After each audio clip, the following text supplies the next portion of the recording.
I'm standing on a stage in front of 3,000 people, and my son is crying in the 6th row because he just found out I'm the reason he graduated college today. 30 minutes ago, Thomas asked his best friend's mother to walk with him across this stage. Catherine Chen, in her expensive cream suit and her perfect smile, the woman whose toilets I've scrubbed for 3 years. He told me 2 weeks ago I'd embarrass him, told me to stay in the back. So I did. I sat in the last row of the McLeod Center and watched the woman who has everything stand beside my son while he received his diploma, while the cameras flashed, while everyone applauded. I clapped too, even though my hands were shaking, even though I wanted to scream. But then the ceremony ended and Principal Davison took the microphone again. He said there was one more announcement. He said the university had been saved from bankruptcy by an anonymous donation 18 months ago. $127,000 that came at exactly the right moment to save the engineering program. He said my name. Every head turned. Thomas's face went white. Catherine's smile disappeared. I sold my mother's house, the only thing I ever owned. I gave them every penny and moved into a 1-bedroom apartment above an Asian grocery store with broken stairs and heat that doesn't work. I told Thomas I was downsizing. He said, "That's probably smart, Mom," and never asked another question. Never visited. Never called unless he needed something. For 4 years, I cleaned houses 6 days a week so he could go to college. I scrubbed floors in the same buildings where he attended classes. I mopped the sorority houses where girls his age threw parties. I destroyed my hands and my back and my life so he could have a future. And when the university was going to close his program, when everything I'd sacrificed was about to become worthless, I gave them the house, my security, my mother's legacy, everything. I never told him. I never told anyone. And now I'm walking down the aisle toward that stage while 3,000 people stare at me. The cleaning lady, the woman in the $47 dress from Kohl's with the fake pearl earrings and the hands that are cracked and bleeding from years of bleach and hard work.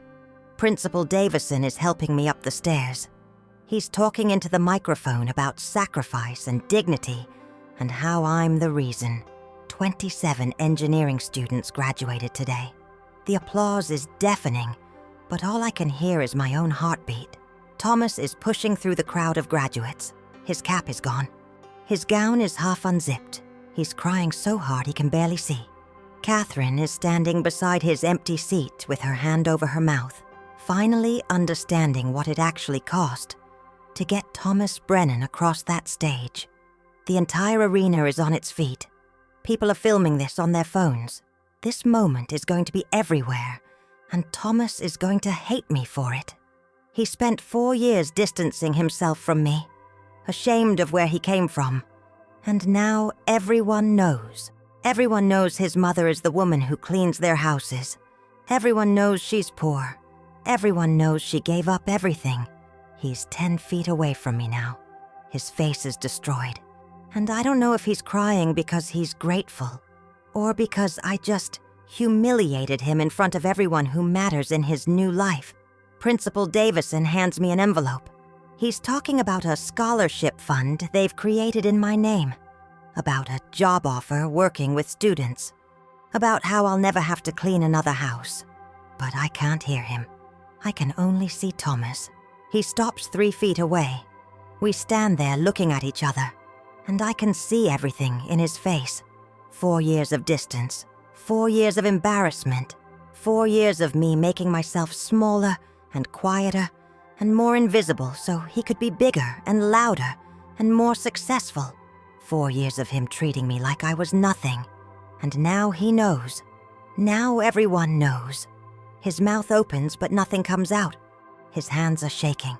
The whole arena is watching us, waiting to see what happens next, waiting to see if this is a beautiful reunion or a public destruction of everything we had left. Catherine is walking toward us. Jordan's father is standing near the stage with his mouth open. Emily Chen is crying, Faculty members are whispering to each other. And somewhere in this crowd, there are 26 other engineering students who just found out they graduated because I sold my house. Thomas takes one step forward, then another, and I don't know what he's going to do. I don't know if he's going to hug me or turn around and walk away. I don't know if this moment destroys us or saves us. All I know is that for 18 years I've been invisible. I've been quiet. I've been the woman who stays in the background and never asks for anything and never expects gratitude. And now I'm standing in front of 3,000 people under blinding stage lights with my son 3 feet away and tears running down both our faces, and I can't be invisible anymore. The silence between us is crushing. Everyone is waiting. The cameras are rolling. This moment is being recorded and it's going to live forever. And whatever happens next is going to define everything. Thomas's hands are clenched into fists. His jaw is tight. His whole body is rigid with emotion I can't read. And then he opens his mouth and says something that makes Catherine Chen's face go pale, that makes the crowd gasp, that changes everything I thought I knew about my son, and about sacrifice, and about what it means to love someone who's ashamed of you. I woke up at 4:30 in the morning on May 15th, 2025, just like I'd done almost every day for the past 18 years. The alarm on my phone, a cracked iPhone 6 that Thomas had given me when he upgraded 3 years ago, buzzed against the particle board nightstand. I didn't need it, really. My body had learned the rhythm of early rising the way some people learn to play piano, through repetition, through necessity, through the understanding that there was no other choice. The apartment above the Asian grocery was dark and cold. Spring in Cedar Falls is unpredictable. Warm one day, freezing the next. The landlord, Mr. Chen, kept promising to fix the heating system, but I'd learned not to hold my breath. I pulled on my robe, the same threadbare pink one I'd had since Thomas was in middle school, and walked to the tiny kitchenette. The floorboards creaked under my feet. Below me I could hear the hum of refrigerators in the grocery, the early morning sounds of a building coming to life. I made coffee in the old Mr. Coffee machine that sputtered and hissed like it was angry at the world. While it brewed, I stood at the window and looked out over Main Street. The streetlights were still on, casting orange pools on the empty sidewalk. Across the street, the marquee of the old Paramount Theater advertised a community production of Our Town. Next door, the windows of Murphy's Diner were just beginning to glow as the morning shift arrived.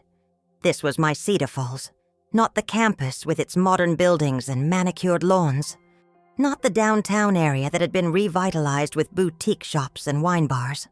My Cedar Falls was this: early mornings, empty streets, the smell of coffee, and the ache in my lower back that never quite went away.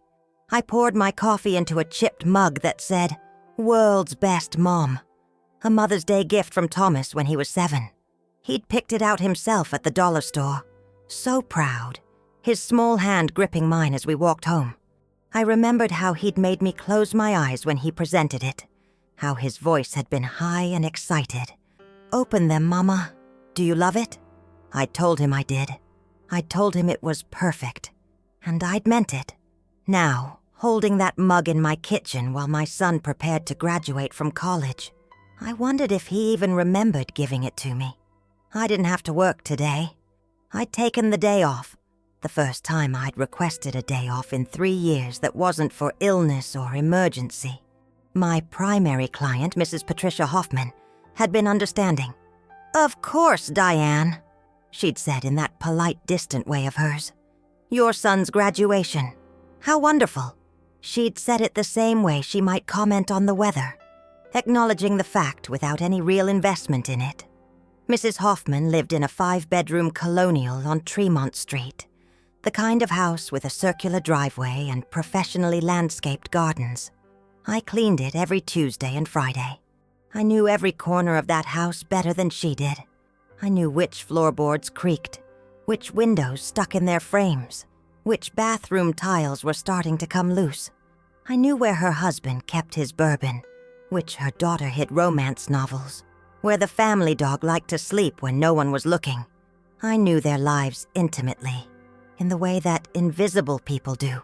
For 18 years, I'd moved through the homes of Cedar Falls like a ghost. I was there, but not really there. People talked around me, about me, sometimes as if I couldn't hear. I'd learned more secrets scrubbing toilets than most priests here in confession. Affairs, money troubles, eating disorders, addictions. The pristine surfaces of these beautiful homes hid the same mess and pain that existed everywhere else. They just hid it better. I'd never told anyone what I heard or saw, partly because it wasn't my business, partly because these people paid my bills, but mostly because I understood something fundamental about being poor in a place like Cedar Falls. Your survival depends on your silence. You don't make waves. You don't draw attention. You smile, you nod, you say, "Yes, ma'am," and "No, sir," and you cash your check and you go home. That was the lesson I'd learned from my own mother. God rest her soul. Margaret Mary O'Connor had cleaned houses too, right up until the cancer took her when I was 26. She'd left me the house on Sycamore Street. And 3 pieces of advice: keep your head down, your faith up, and remember that pride is a luxury poor people can't afford. I'd tried to live by that, even when it hurt. By 6 o'clock, I'd showered and dressed. The navy dress I'd bought from Kohl's hung on the back of my bedroom door. I'd paid $47.99 for it, marked down from $89. It was simple: cap sleeves, a modest neckline, hitting just below the knee. Nothing fancy. But it was new, and it fit well.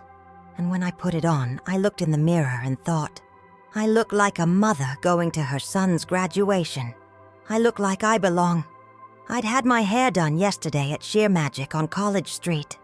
Denise, who'd been cutting my hair for 10 years, had talked the whole time about her own daughter's graduation 2 years ago, about the party they'd thrown, about the scholarship to Iowa State. I'd listened and smiled and said appropriate things, but the whole time I was thinking, Thomas didn't want a party. Thomas barely wanted me there. My hair looked nice, though. Denise had trimmed the gray streaked brown into a soft bob that framed my face. She'd even blow-dried it smooth, something I never had time to do myself. "You look beautiful, Diane," she'd said, turning me toward the mirror. "Thomas is going to be so proud."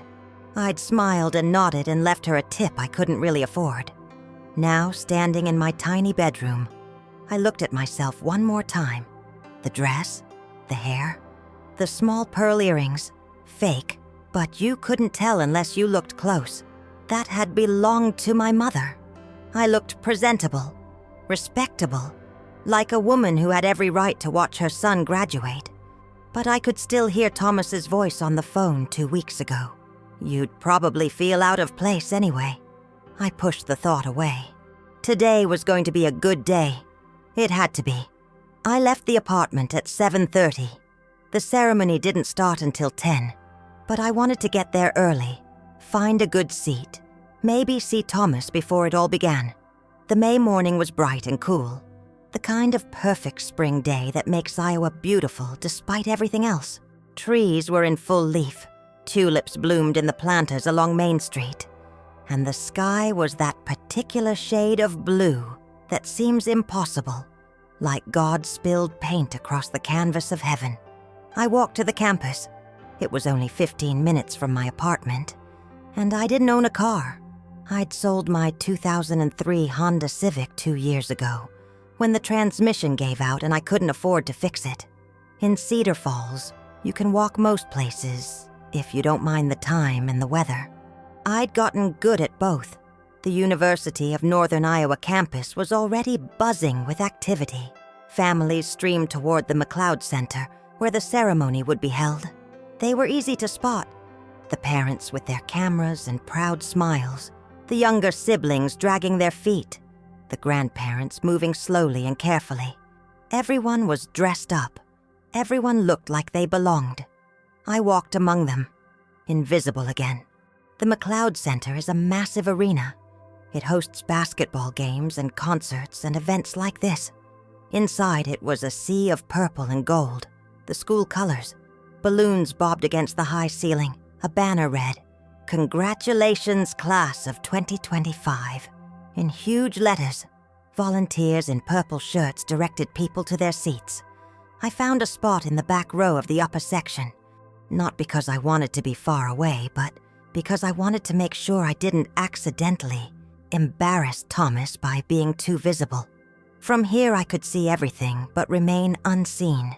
It felt appropriate. The seats around me filled slowly. To my right, a large family spread out across an entire row. Grandparents, parents, what looked like 4 or 5 younger kids all wearing matching "Proud of Brandon" t-shirts. To my left, a couple in their 60s held hands and whispered to each other, smiling. Everyone had someone. Everyone belonged to someone. I sat alone and told myself it was fine. At 8:30, my phone buzzed. A text from Thomas. "Running late. Don't try to find me before. See you after. No, I love you. No, I'm glad you're here. Just instructions to stay away." I typed back, "Okay, sweetheart. So proud of you." Then I added a heart emoji, even though I knew he'd find it embarrassing. He didn't respond. The arena continued to fill. I watched families take selfies, saw fathers clap their sons on the back, saw mothers fix their daughters' caps and gowns with fussing hands and tender smiles. I watched it all from my perch in the back row, and I felt the familiar ache of being on the outside looking in. But I'd been on the outside my whole life. This was nothing new. At 9:45, the faculty began to process in, their academic regalia colorful and formal. Then came the graduates, a sea of black caps and gowns, moving in 2 long lines down the aisles. The crowd erupted in cheers and applause.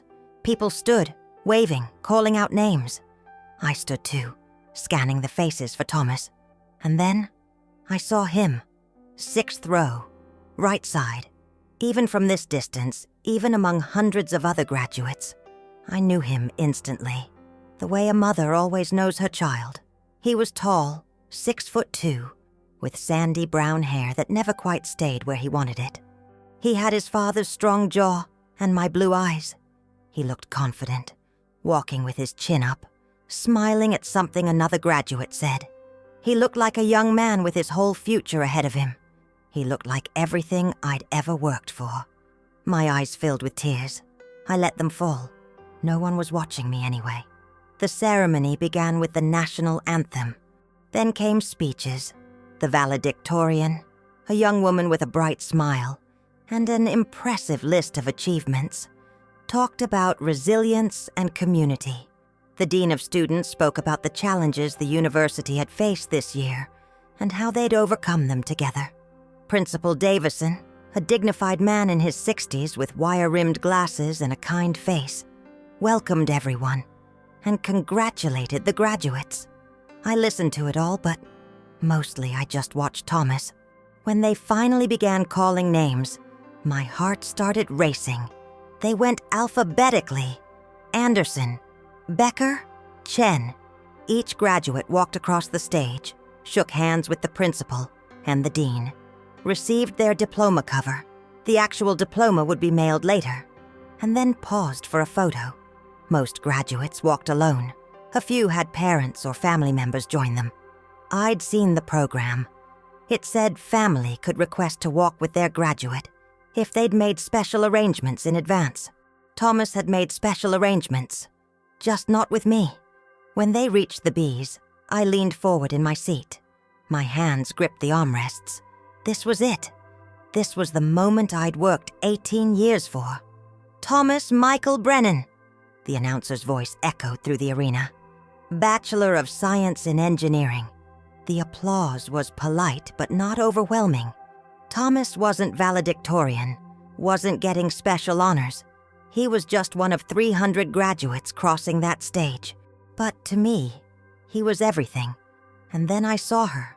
Catherine Chen stepped onto the stage from the wings. elegant in a cream-colored suit that probably cost more than I made in a month. She was beautiful, early 50s, with sleek black hair and that particular kind of polish that comes from money and confidence. She smiled widely, put her hand on Thomas's shoulder, and walked beside him to receive his diploma. They paused for the photo. Catherine beamed. Thomas smiled. They looked perfect together, like they belonged on that stage. In that moment, the camera flashed. I watched from the back row, clapping until my palms stung, smiling even though my face felt frozen, even though my heart was cracking straight down the middle. Catherine walked Thomas all the way across the stage, whispered something in his ear that made him laugh, then gave him a brief hug before he descended the stairs on the opposite side. She waved to the crowd like a politician's wife, confident that everyone was watching her, everyone approved. I wondered if anyone in that arena knew what it had actually taken to get Thomas Brennan across that stage. I wondered if anyone cared. The ceremony continued. More names, more graduates, more families cheering and taking pictures and celebrating moments they'd all been part of creating. I sat very still and tried to remember how to breathe. By the time they reached the Z's, I was numb. The graduates threw their caps in the air, a tradition that always looks more organized in movies than in real life. People laughed and cheered. The band played the school fight song. Principal Davison returned to the podium to offer final remarks and dismiss everyone. I stood to leave. The families around me were already streaming toward the exits, eager to find their graduates and start the celebrations. I moved slowly, letting the crowd flow past me.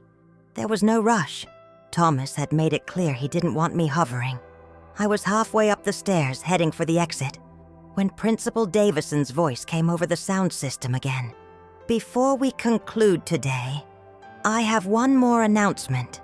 Something in his tone made me pause, made everyone pause. The exodus slowed. People turned back toward the stage. This year, our university faced unprecedented challenges. Budget cuts, threatened programs, threatened jobs, threatened the very future of this institution that has served our community for over a century. I felt a strange prickling at the back of my neck. But in our darkest hour, we received an extraordinary gift, an anonymous donation that saved not just one program, but the entire engineering department. A donation that came with no strings attached, no recognition requested, no name given. My hands went cold. Today, with permission from our board of trustees, I'm going to break that anonymity, because the person who saved this university, who made today possible for dozens of graduates and their families, deserves to be recognized. No. Would Diane Brennan please come to the front? The arena, which had been buzzing with noise and movement, went silent. I couldn't move. I couldn't breathe. Every head in that massive space turned, searching for whoever Diane Brennan was. In the 6th row, Thomas's face went white. I could see him even from here. I could see the exact moment he understood. Mrs. Brennan? Principal Davison shaded his eyes against the stage lights, searching the crowd. Are you here? A woman near me, one of the matching t-shirt family, said, I think she went that way, and pointed directly at me. Slowly, on legs that didn't feel like my own, I walked back down the stairs. The crowd parted. Hundreds of eyes followed me. I heard whispers, questions. Who is she? What did she do? Is that someone's grandmother? I walked down the long aisle toward the stage, the same aisle Thomas had walked down an hour ago in his cap and gown. But I wasn't wearing a cap and gown. I was wearing a $47.99 dress from Kohl's and fake pearl earrings and shoes. I'd had resoled twice because I couldn't afford new ones. I was just Diane Brennan, the cleaning lady. Nobody. Principal Davison met me at the stairs and helped me up onto the stage. His hand was warm and steady on my elbow. Thank you for coming forward, he said quietly. I know this isn't what you wanted. The stage lights were blinding. I couldn't see the audience anymore. Just a vast sea of darkness, punctuated by the occasional flash of a phone camera. Principal Davison returned to the microphone. I stood beside him, frozen. 18 months ago, he began, this university received a donation of $127,000. It came at precisely the moment we needed it most. The donor insisted on complete anonymity. Even I didn't know who it was until our finance director did some investigative work last month. He turned to me. His eyes were kind, but I wanted to disappear. Diane Brennan is a housekeeper here in Cedar Falls. She's worked 6 days a week for 18 years to put her son through college.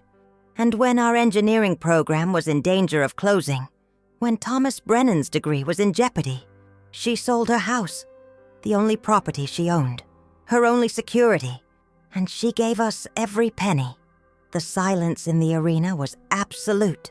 She moved into a one-bedroom apartment and told no one. She asked for no recognition, no gratitude. She just did what needed to be done. And because of her sacrifice, 27 engineering students graduated today. 27 families are celebrating. 27 young people have their futures. I could feel tears on my face, but I couldn't move to wipe them away. Mrs. Brennan, Principal Davison said, turning to face me fully. On behalf of the University of Northern Iowa, on behalf of every student and faculty member whose lives you've touched, thank you. He began to applaud. The sound started small, just his hands and then a few others, then more, and then the entire arena was on its feet. Thousands of people clapping, some cheering, some crying, and I stood there on that stage, exposed and visible, and so far outside my comfort zone, I thought I might shatter. And all I could think was, Thomas is going to hate me for this. I searched the crowd of graduates for his face. It took a moment. The stage lights made everything beyond them hard to see. But then I found him. He was still in the 6th row, still standing. But unlike everyone else, he wasn't clapping. He was crying. And Catherine Chen, standing beside him in her cream suit, had her hand over her mouth, her eyes wide, her perfect composure finally cracked. The applause seemed to last forever, though it was probably only a minute or two. Principal Davison shook my hand, and then the Dean of Engineering, a tall man with silver hair whose name I should have known but couldn't remember in that moment, came forward and hugged me. Actually hugged me, right there on stage, in front of everyone. "You saved my department," he said into my ear, his voice thick. "You saved my life's work." I didn't know what to say. I'd never been good at accepting gratitude. My whole life had been about giving, about sacrifice, about making myself smaller so others could be bigger. This, standing in front of thousands of people while they applauded me, felt wrong, like I was taking up space I hadn't earned. But I also couldn't leave. Principal Davison had his hand on my shoulder and the cameras were flashing, and somewhere in that crowd was my son, and I needed to see his face, needed to know what he was thinking. When the applause finally died down, Principal Davison spoke again. "Mrs. Brennan has asked for no recognition and no repayment, but the Board of Trustees and I feel strongly that her sacrifice should not go unanswered." He pulled an envelope from his jacket pocket. "The university has established the Diane Brennan Scholarship Fund.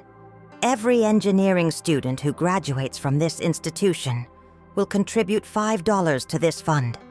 Those $5 donations, multiplied by every graduate every year, will provide Mrs. Brennan with a modest annual stipend for the rest of her life." I stared at him. I didn't do this for money." "We know," he said gently. "But you shouldn't have to choose between security and your son's future. Not anymore." The crowd applauded again, but this time it felt different, warmer, more personal. I saw mothers in the audience wiping their eyes. I saw fathers nodding with something that looked like respect. And I saw Thomas pushing his way through the rows of graduates, his cap lost somewhere, his gown half unzipped.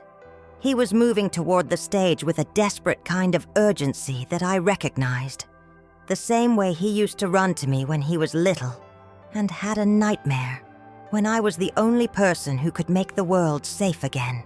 Principal Davison helped me down the stairs. My legs were shaking so badly I wasn't sure they'd hold me. The crowd was dispersing now, families heading toward the exits, graduates finding each other and taking pictures. But there was still a cluster of people near the stage, and Thomas was at the front of them. He stopped 3 feet away from me. We stood there, mother and son, with a gulf between us that felt wider than those 3 feet, wider than the arena, wider than the 18 years of sacrifice and silence and slow, painful distance. His face was red and blotchy from crying. His eyes, my eyes, the same blue I saw in the mirror every morning, were full of something I couldn't quite name. Shame, grief, disbelief. "Mom," he said, and his voice broke on the word. I wanted to reach for him, wanted to pull him into my arms the way I used to when he was small, when his world was small enough that my love could protect him from everything. But I didn't know if I was allowed anymore, didn't know if he wanted me to. "I'm sorry," I said instead. "I know you didn't want attention. I know this isn't what you sold Grandma's house. It wasn't a question." His voice was flat, stunned. "You sold the house and you didn't tell me. The engineering program was closing. Your degree would have been worthless. I couldn't let that happen. So you just..." He stopped, ran his hands through his hair, a gesture so familiar it hurt. "You gave them everything. Everything you had." "Not everything," I said softly. "I had you." He made a sound that was half laugh, half sob. "You had me? Mom, I've been such an asshole to you." "Thomas." "No, I have. I know I have." He looked around wildly, like he was searching for something to anchor himself to. "I told you not to walk with me. I told you you'd embarrass me. And the whole time, you were the reason..." His voice broke completely. "You were the reason any of this was possible." Behind him, I saw Catherine Chen hovering uncertainly. She was watching us with an expression I couldn't quite read. Curiosity? Guilt? Something else? Other people were watching too. A small crowd had formed, not close enough to hear our conversation, but close enough to observe. I hated it. Hated being on display. But I couldn't walk away. Not now. "I did what any mother would do," I said, trying to keep my voice steady. "No." Thomas shook his head violently. "No, Mom. That's not what any mother would do. That's what you do. That's what you've always done. You give and give and give, and I just took. I took everything, and I never even asked how you were doing it. I didn't want you to worry. I should have worried." He was almost shouting now, drawing more attention. "I should have asked questions. I should have..." "Jesus, Mom, where are you even living?" I hesitated. "I have an apartment. It's fine." "Where?" "Above the Asian grocery on Main Street." His face crumpled. "That building with the broken steps? With the..." "Mom, that place is a dump. I know that place. Jordan and I walked past it once and he joked about it being condemned. It's not condemned. It's just old.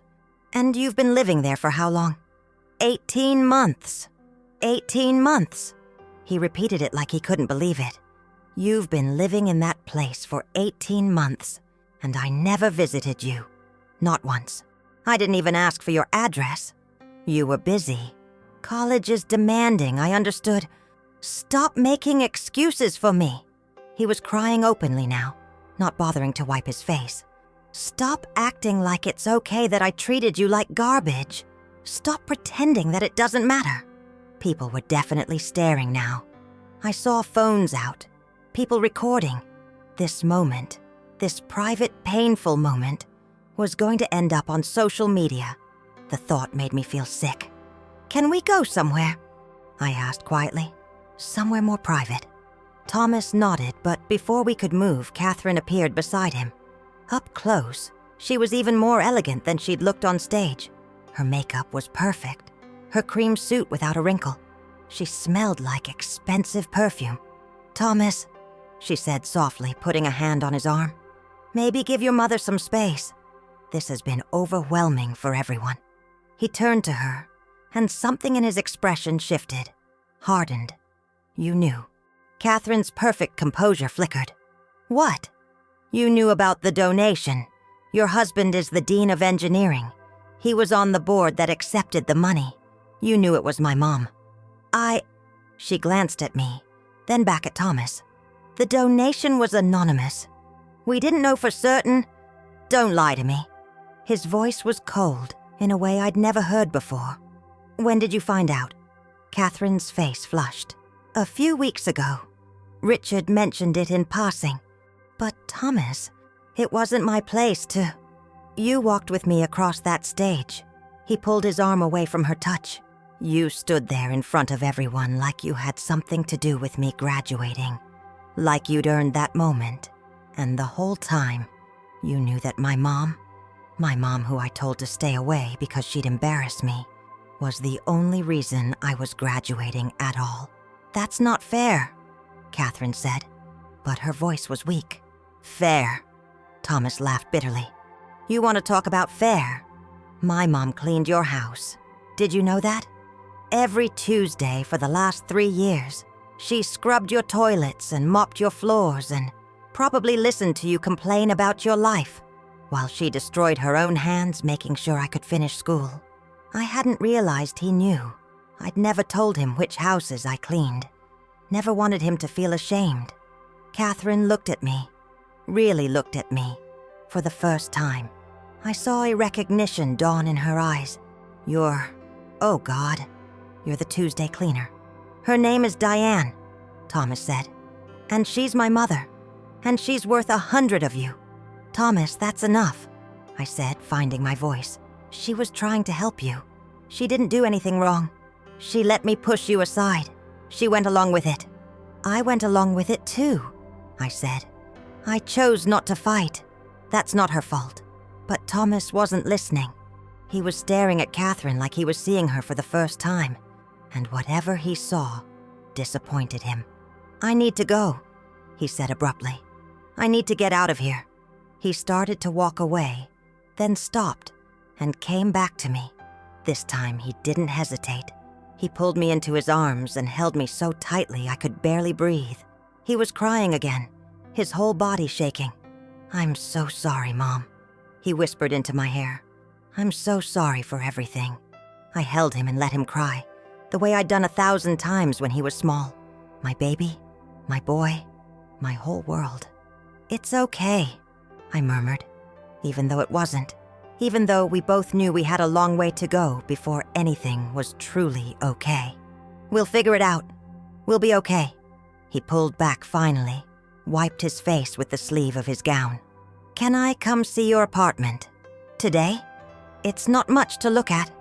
"I don't care. I want to see where you live. I want to know your life, Mom. All of it. Not just the parts I found convenient." I nodded, not trusting my voice. He looked past me at Catherine, who was still standing there, uncomfortable and out of place. "I'm sorry for what I said.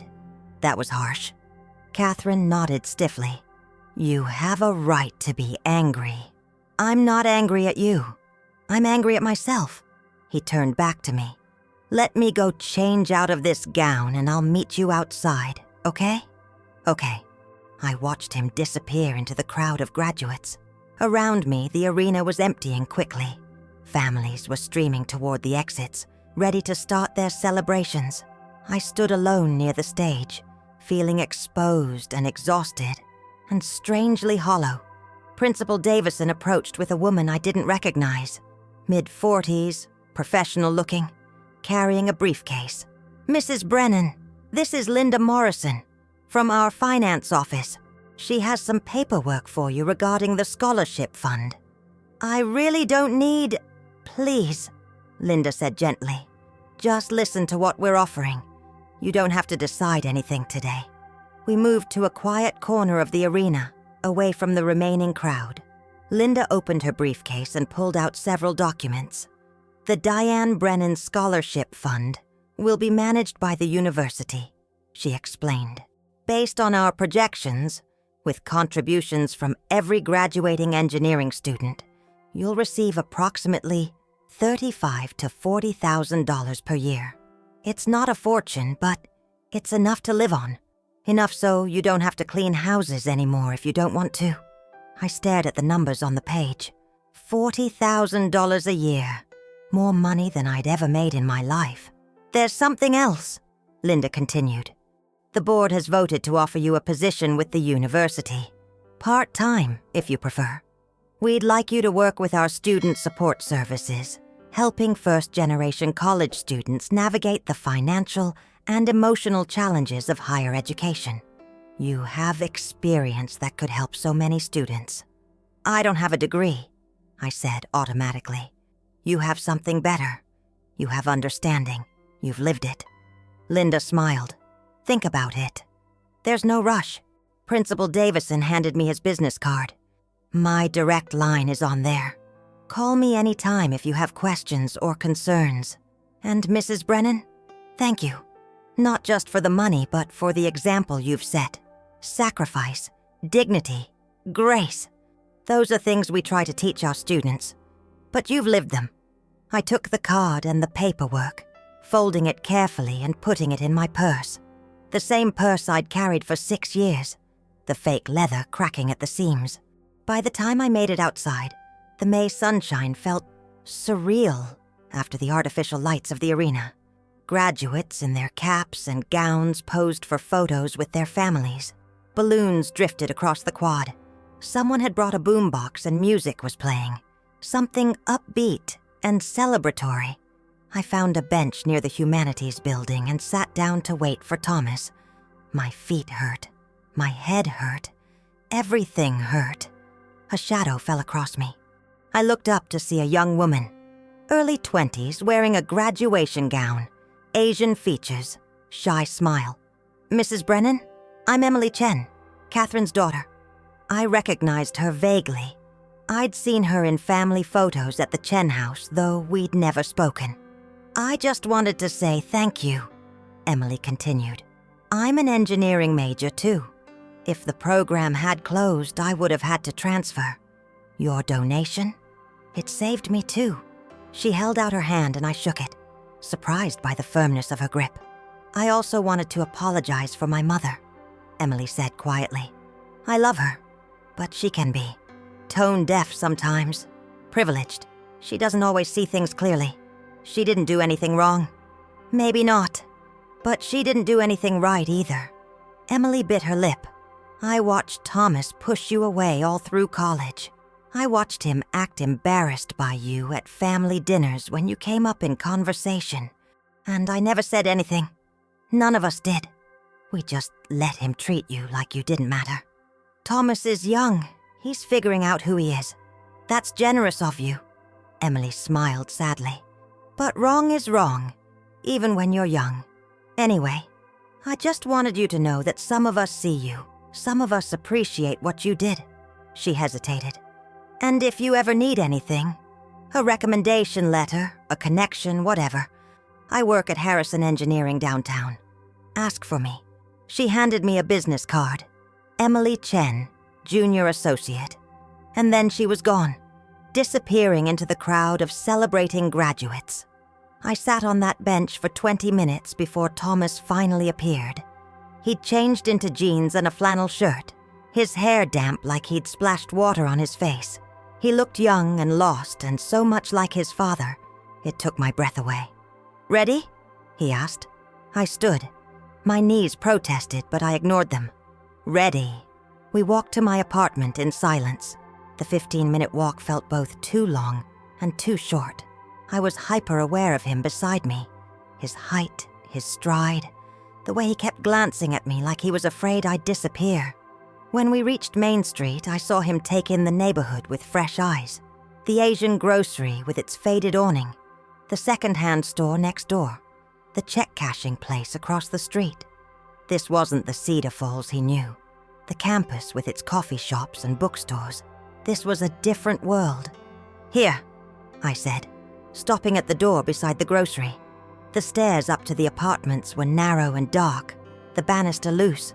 I led him up, acutely aware of how shabby everything was. The peeling wallpaper, the water stain on the ceiling, the smell of cooking from the restaurant next door. My apartment was on the 3rd floor. I unlocked the door and let him in first. He stood in the middle of my tiny living room and turned in a slow circle, taking it in. The sagging couch I'd found at Goodwill, the card table I used for eating, the small TV perched on a milk crate, the kitchen visible from every part of the room because there were no walls, just a counter separating the spaces. "This is it?" he asked quietly. "This is it." He walked to the window and looked out at the alley behind the building. "How much do you pay for this?" $4.50 a month. $4.50. He laughed, but there was no humor in it. "I pay more than that for parking on campus." He turned to face me, and his eyes were full of tears again. How did I not know? How did I not see? I didn't want you to see. Why? The question was almost a shout. Why did you hide this from me? Because you had enough to worry about. Your classes, your future, your life. I didn't want to add my problems to your list. Your problems? He gestured around the room. Mom, this isn't a problem. This is poverty. This is you living in a place that's barely fit for human habitation because you gave everything away for me. I'm fine. You're not fine. He was shouting now, his voice echoing in the small space. Nothing about this is fine. You shouldn't be living like this. You shouldn't have had to choose between a decent place to live and my education. That's not how it's supposed to work. Life doesn't always work the way it's supposed to. Don't do that, he said, his voice dropping. Don't act like this is just how things are. Like you don't deserve better. You deserve everything, Mom. Everything I have. Everything I'm going to have. It all comes from you. I wanted to argue, to deflect, to make it smaller. But something in his face stopped me. For the first time in years, my son was really seeing me. Not the idea of me. Not the convenient version of me that fit into his new life. Just me, Diane Brennan, the woman who'd given up everything. And maybe it was time to let him see that. Maybe it was time to stop making myself smaller. I did what I had to do, I said finally. And I'd do it again, because you're my son, and I love you more than anything in this world. More than houses, more than comfort, more than my own life. Thomas crossed the room and took my hands.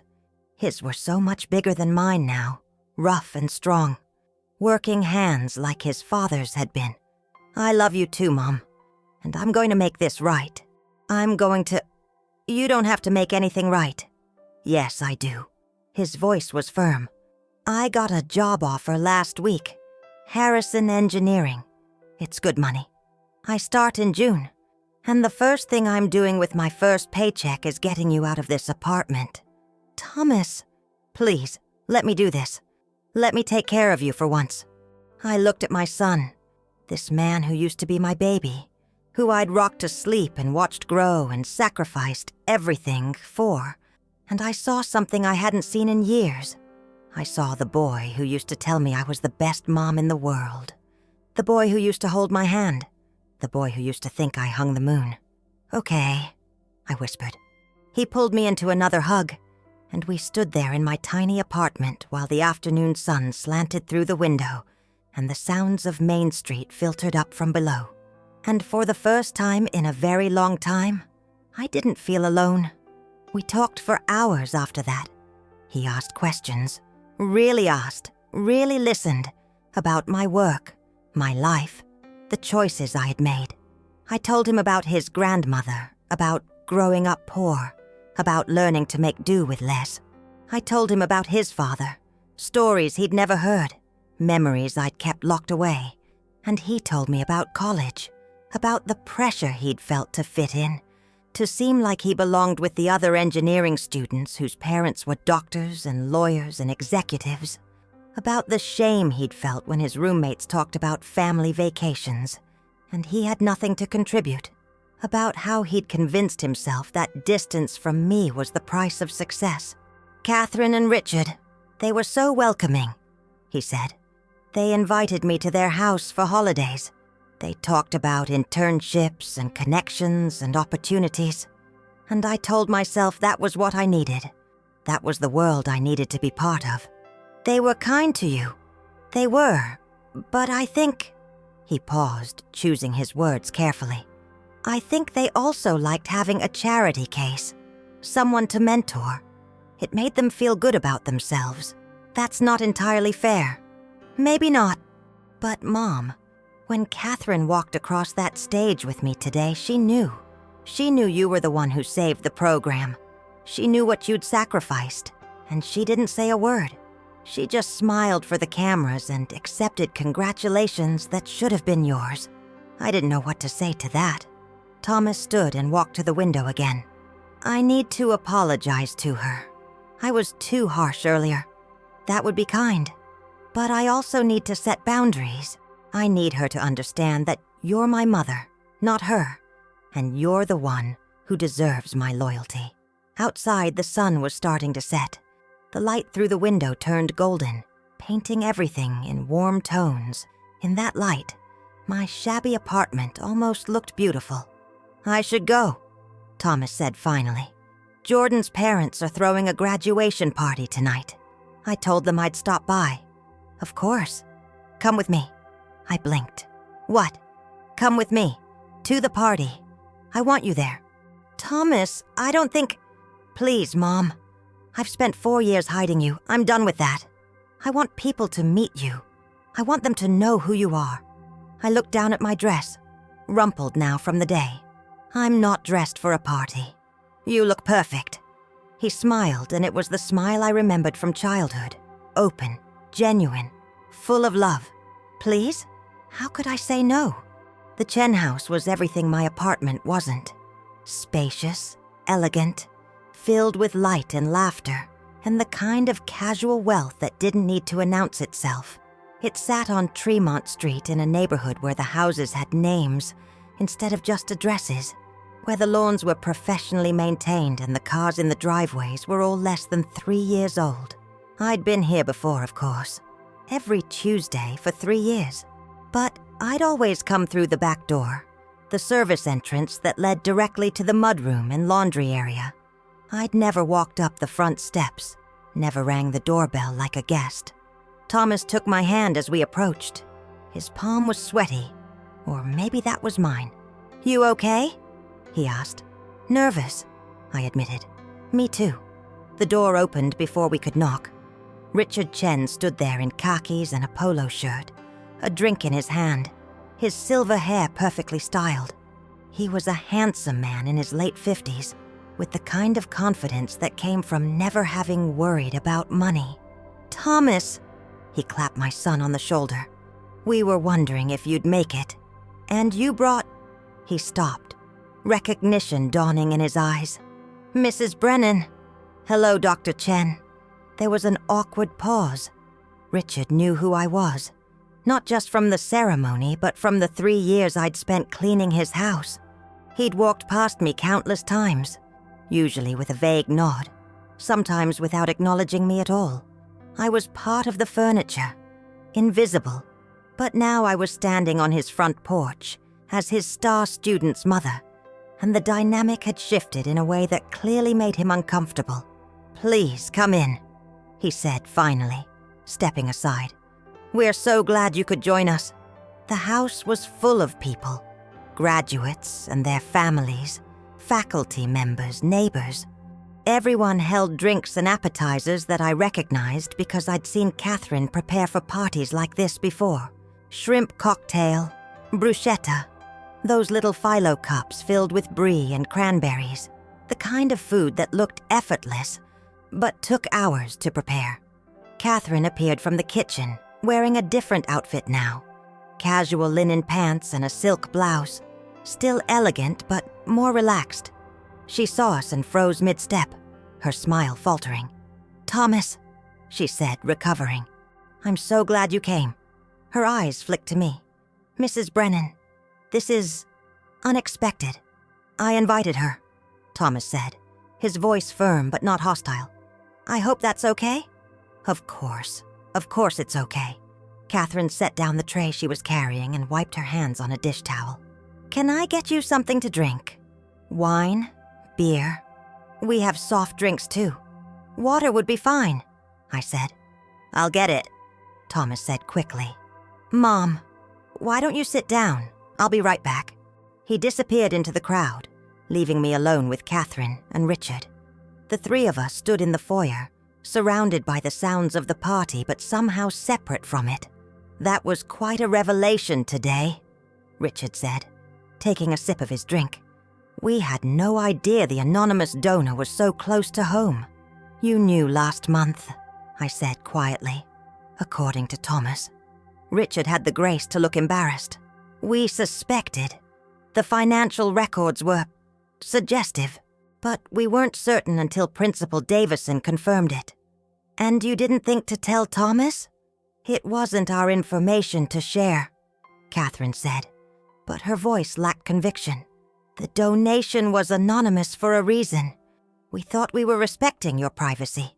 Or protecting your own position, I said, surprising myself with my directness. I'd spent years biting my tongue in this house, keeping my thoughts to myself. But something had shifted in me today. Maybe it was standing on that stage in front of thousands of people. Maybe it was watching my son finally see me. Whatever it was, I was tired of being invisible. Catherine's face flushed. That's not fair, isn't it?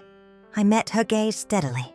You walked across that stage with my son today. You smiled for the cameras and accepted congratulations from people who thought you'd played some role in his success. And the whole time, you knew the truth. I was trying to help Thomas network. You were trying to make yourself feel important. The words came out sharper than I intended, but I didn't take them back. And maybe that's okay. Maybe your intentions were good. But don't pretend it was about Thomas. It was about you.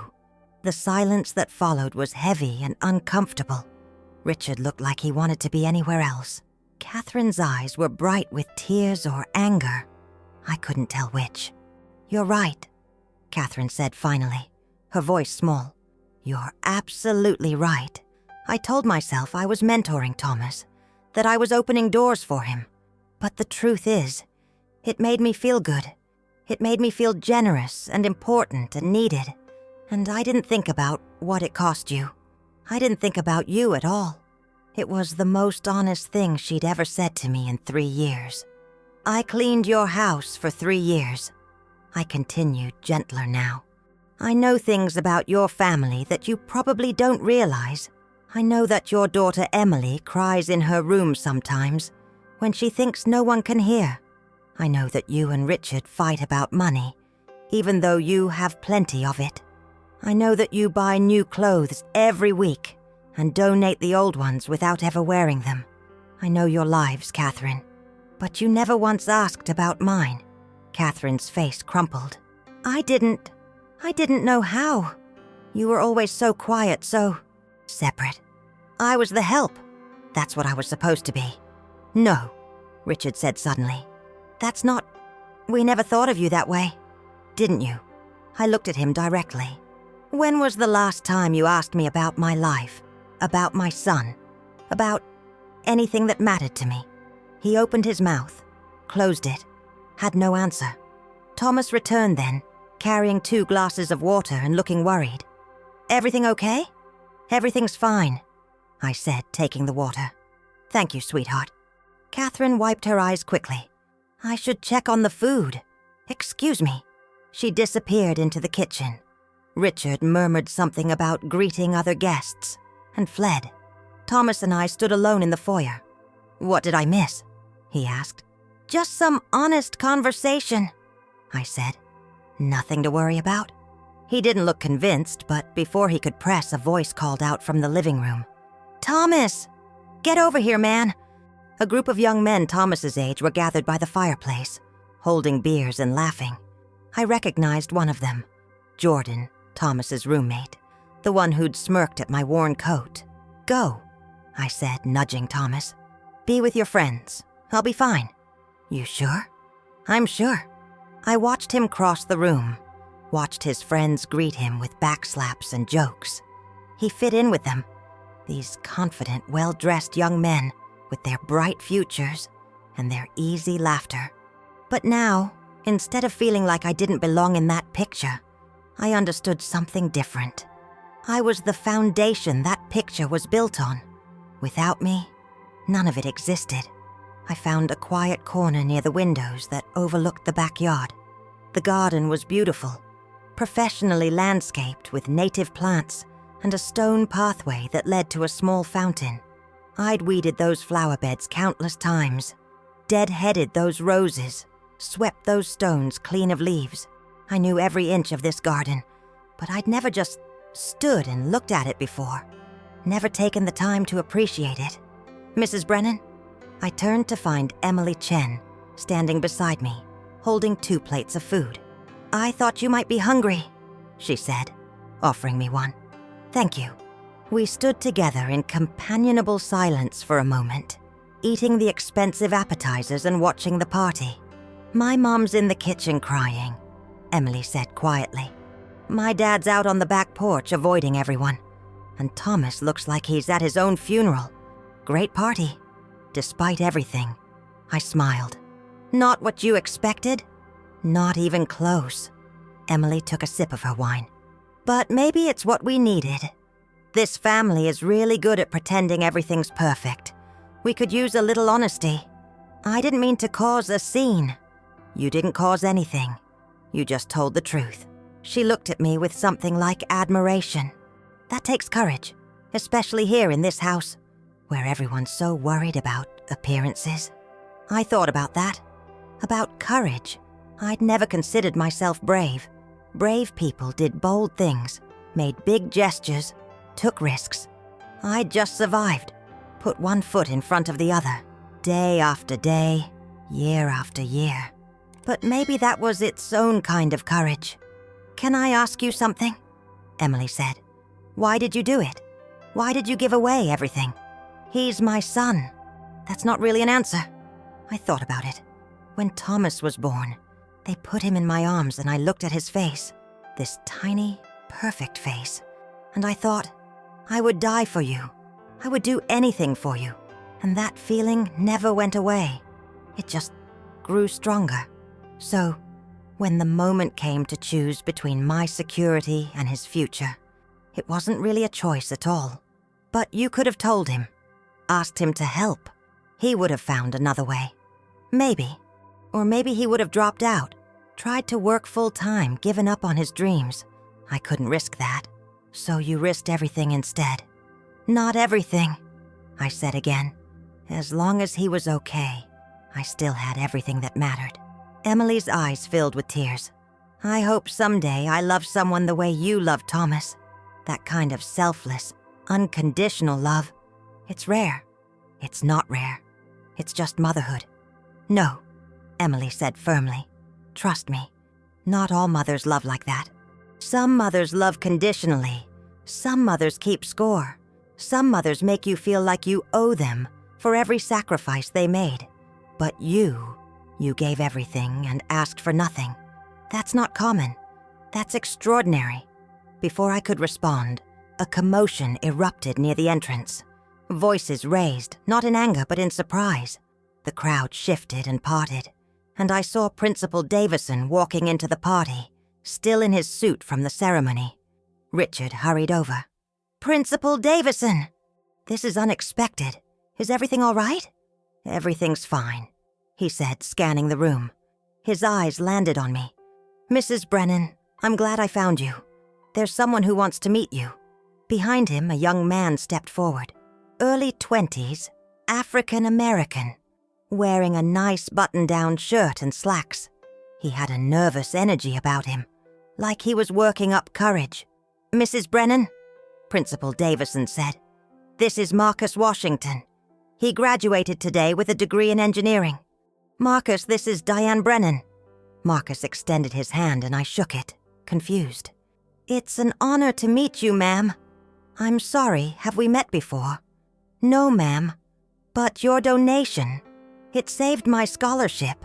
The engineering program was going to close and I was going to lose my funding. I would have had to drop out, go back to Detroit, and figure something else out. His voice was thick with emotion. But you saved it. You saved all of us. I didn't do it for recognition. I know, Principal Davison told me. But I needed to say thank you anyway. He pulled something from his pocket, a folded piece of paper.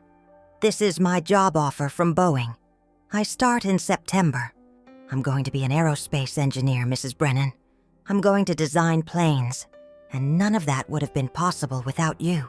I took the paper with shaking hands. It was a formal offer letter, impressive and official. Marcus Washington had a future, a real future. There are 26 others like Marcus, Principal Davison said quietly. 26 engineering graduates who would have lost everything if that program had closed. You saved all of them. The room had gone quiet. Everyone was watching. I saw Thomas across the room, his face full of pride and pain and love. I'm just one of many, Marcus continued. But I wanted you to know that your sacrifice mattered. It mattered to me. It changed my life. He paused. My mama cleaned houses too. Worked herself to death doing it, literally. Had a heart attack when I was 16. So I know what it costs. I know what you gave up, and I needed you to know that it wasn't for nothing. I couldn't speak. The tears came too fast, too hard. This young man, this stranger, had driven across town to tell me my sacrifice mattered, had taken the time to find me, to thank me, to make sure I knew. Emily handed me a napkin, and I pressed it to my eyes, trying to compose myself. But it was useless. The emotion of the day, the ceremony, the revelation, the confrontation with Catherine, Thomas's tears, and now this. It was all too much. Marcus seemed to understand. He didn't wait for a response, just gave me a small nod and a smile, then shook Principal Davison's hand and left as quietly as he'd come. The party resumed slowly, conversations picking up again, but the mood had shifted. People looked at me differently now. Not with pity or curiosity, but with something like respect. Thomas appeared at my side. You okay? I don't know, I said honestly. This day has been... I know. We stood together, mother and son, in the middle of that elegant living room. And for the first time in 4 years, I didn't feel out of place. Catherine emerged from the kitchen, her face composed now, but her eyes still red. She walked straight to me, bypassing everyone else. I owe you an apology, she said. A real one. Not for today, but for the last 3 years. I treated you like you were invisible, like you didn't matter. And that was wrong. I nodded, accepting it. And I want you to know, you don't have to clean my house anymore. I can't imagine asking you to do that after everything. I appreciate that, I said. But I've already decided. I'm accepting the university's offer. I'm going to work with students. Try to help them navigate the same struggles I went through. Catherine smiled, and for the first time, it looked genuine. You'll be wonderful at that. Richard joined us, less comfortable than his wife, but trying. We're setting up a small fund, he said. Some of the faculty have contributed. Nothing compared to what you gave, but it's something. For your apartment, or whatever you need. That's not necessary. Please, he said. Let us do this. We should have done more all along. The party continued around us. Graduates told stories about classes and professors and close calls with deadlines. Parents shared embarrassing childhood anecdotes. Someone turned on music and a few people started dancing. The celebration that had felt so foreign to me an hour ago began to feel almost welcoming. Thomas stayed close to me the whole time, introducing me to people, telling them stories I'd never heard, about how I used to pack elaborate lunches for him in elementary school, about how I taught him to fix things with duct tape and determination, about how I never missed a parent-teacher conference, even when I was working 3 jobs. She's the strongest person I know, he told Jordan's father, a cardiologist who owned a boat and a summer house in Lake Geneva. Everything I am because of her. Jordan's father looked at me with new eyes. That's quite a legacy. It's the only one that matters, Thomas said. As the evening wore on, people began to leave. Families hugged and took final pictures. Graduates made plans to meet up later at the bars downtown. The party thinned gradually, naturally. Catherine found me again as I was preparing to leave. Mrs. Brennan, Diane, I meant what I said earlier, I'm sorry. And I want to do better. Be better. We all do, I said gently. That's the best any of us can hope for. She hugged me then, a brief but genuine embrace. I could feel her trembling. She was scared, I realized. Scared that she'd been wrong about everything. Scared that the life she'd built was hollow. Scared that she'd missed what really mattered.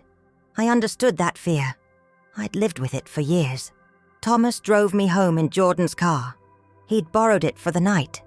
We drove in silence through Cedar Falls, past the campus and the downtown, and finally onto Main Street. When we pulled up in front of my building, he turned off the engine but didn't move. I'm not going back to that apartment tonight, he said. Jordan's parents offered me their guest room for a few weeks until I start my job and get my own place. But I was thinking, what if I stayed here instead? With you? Thomas, there's barely room for me in that apartment. I don't care. I've spent 4 years away from you. I want to make up for lost time.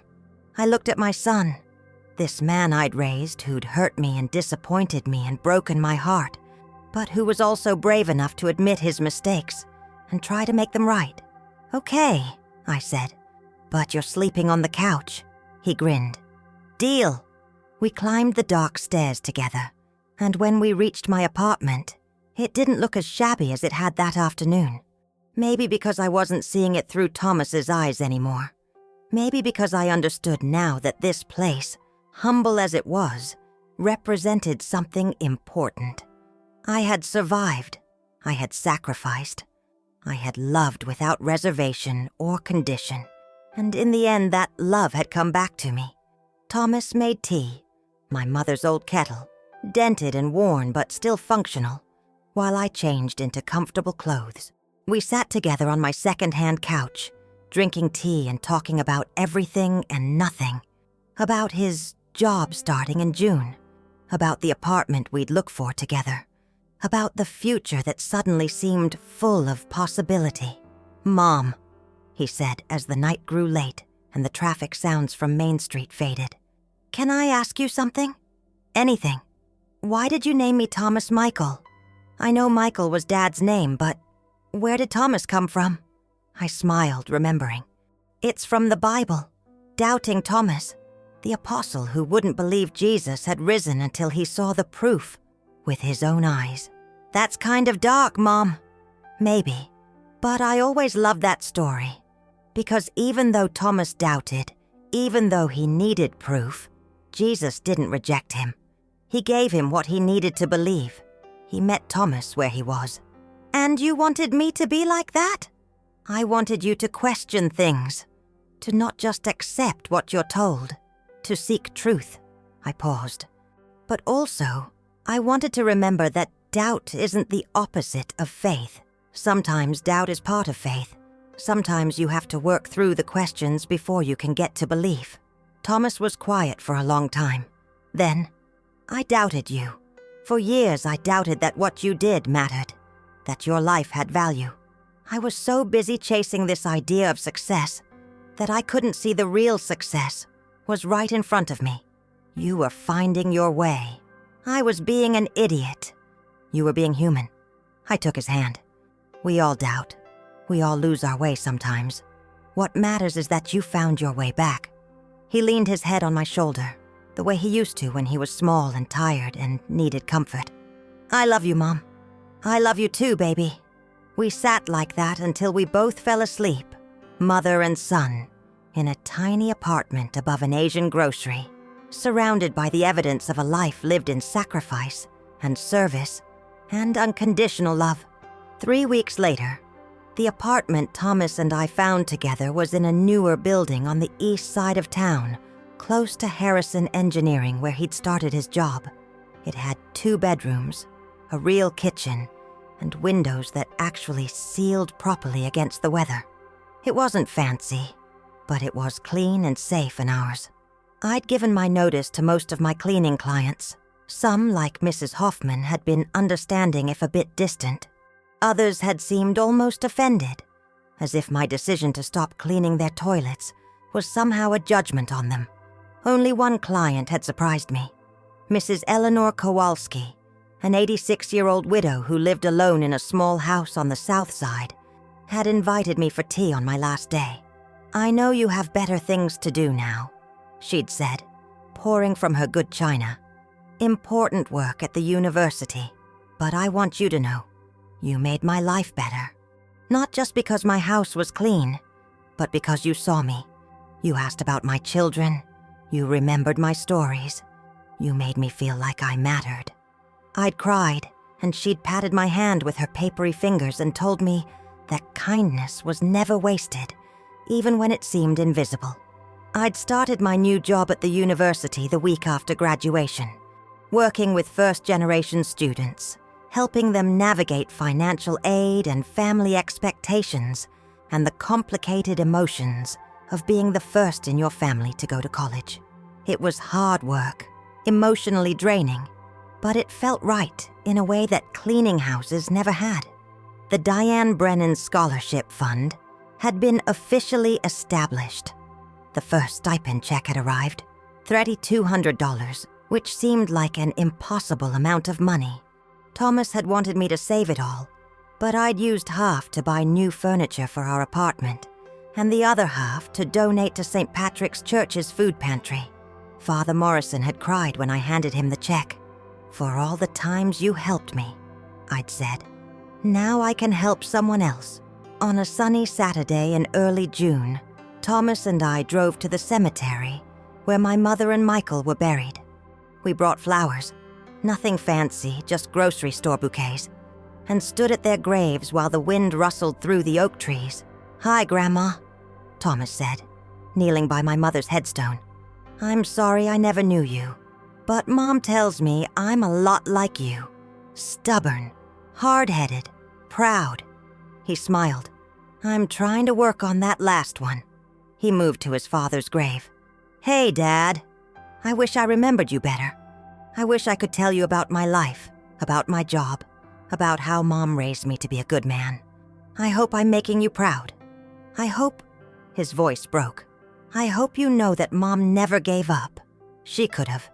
God knows she had reasons to. But she kept going. She kept fighting. She kept loving me, even when I didn't deserve it." He stood and wrapped his arm around my shoulders. We stood there together, 3 generations of Brennans, connected by blood and sacrifice and love. "They'd be proud of you," I said. "They'd be proud of you," he countered. "I'm just trying to live up to your example." We stayed until the sun began to set, turning the sky shades of pink and orange that seemed almost too beautiful to be real. As we walked back to the car, Thomas said, "I've been thinking about something." "What's that?" "The house on Sycamore Street, the one you sold." I looked it up. "It's for sale again." My heart clenched. "Thomas, I know we can't afford it now, but someday, maybe in a few years when I've saved enough, when I've gotten promoted, I want to buy it back for you. I want you to have your mother's house again. You don't have to do that. I know, but I want to. Not because I owe you, though I do, but because it matters. Because some things shouldn't be lost forever." I thought about that house, about the creaky floors and the small kitchen and the backyard where I'd pushed Thomas on his swing set, about my mother's presence in every corner, her faith and her strength, and her quiet determination to raise me right, even when everything was hard. "Okay," I said. "Someday." "Someday," he agreed. That night, Thomas made dinner, spaghetti with garlic bread, nothing fancy but made with care. We ate at our new table in our new apartment, and he told me about his day at work, about the projects he was working on, about the senior engineer who was mentoring him. And I told him about the student I'd met that week, a young woman from Des Moines, whose parents didn't understand why she wanted to go to college, who was working 3 jobs and barely sleeping, and convinced she didn't belong. I told her my story, I said, about cleaning houses and selling my mother's house and sitting in the back row at graduation. And she cried. She said it helped, knowing that someone understood. "You're going to change a lot of lives, Mom." "I'm going to try." After dinner, we watched a movie, something mindless and funny. And then Thomas went to his room to call his girlfriend, a woman named Sarah he'd met at work and who I'd met once and immediately liked. She was kind and smart and didn't care that Thomas came from nothing. She saw him for who he was, not where he came from. I sat in the living room, in the comfortable chair Thomas had insisted on buying, and looked around at our life. It wasn't the life I'd imagined when I was young. It wasn't the life I'd planned when I married Michael, or the life I'd dreamed of when Thomas was born. But it was a good life, built on sacrifice and struggle, and unconditional love, built on faith, not the loud, showy kind, but the quiet kind that keeps going even when heaven seems silent, the kind that believes in redemption and forgiveness, and the possibility that broken things can be made whole again. My phone buzzed, a text from an unknown number. "Mrs. Brennan, this is Marcus Washington. I start at Boeing next week. Thank you for making it possible. I'm going to make you proud." I texted back, "You already have." Another text, this one from Emily Chen. "Coffee next week? I want to pick your brain about a volunteer project at the university." And another from Principal Davison. "3 more students reached out asking to meet you. Your impact is spreading." I set down my phone and closed my eyes. In the quiet of that moment, I felt something I hadn't felt in years. Peace. Not the absence of struggle, but the deep, abiding knowledge that the struggle had been worth it, that the sacrifice had mattered, that love, real, costly, unconditional love, was never wasted. Thomas emerged from his room. "Hey, Mom. Sarah wants to come over for dinner tomorrow. Is that okay?" "Of course. Cool. I'm going to make pot roast. Your recipe. You know how to make pot roast?" He grinned. "I've been watching you my whole life, Mom." I learned a lot more than I realized. After he went to bed, I stood at the window and looked out at Cedar Falls. The lights of the town spread out below me, each one representing a life, a story, a struggle. Somewhere out there, someone was working a night shift to pay bills. Somewhere, a parent was sacrificing so their child could have more. Somewhere, someone was choosing love over comfort, faith over fear, hope over despair. We were everywhere. The invisible ones. The ones who cleaned houses and worked multiple jobs and gave everything for the people we loved. We were the foundation that the world was built on, even if no one saw us. But I saw us now.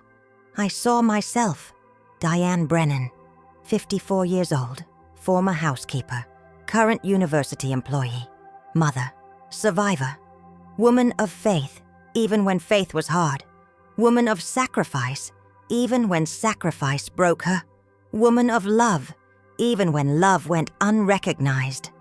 I was enough. I had always been enough. And my son, my beautiful, flawed, redeemed son, finally knew it too. I whispered a prayer then, the kind my mother used to say. "Thank you for the cross I was given to carry. Thank you for the strength to carry it. Thank you for the grace to put it down when the time came. Amen." Outside, the night was clear and full of stars. Inside, my son slept peacefully in the room next to mine. And I stood at the window of my new life, grateful for every hard thing that had brought me here. Grateful for every sacrifice that had led to this moment. Grateful for the weight of silence that had finally been broken. The story wasn't over. It never is.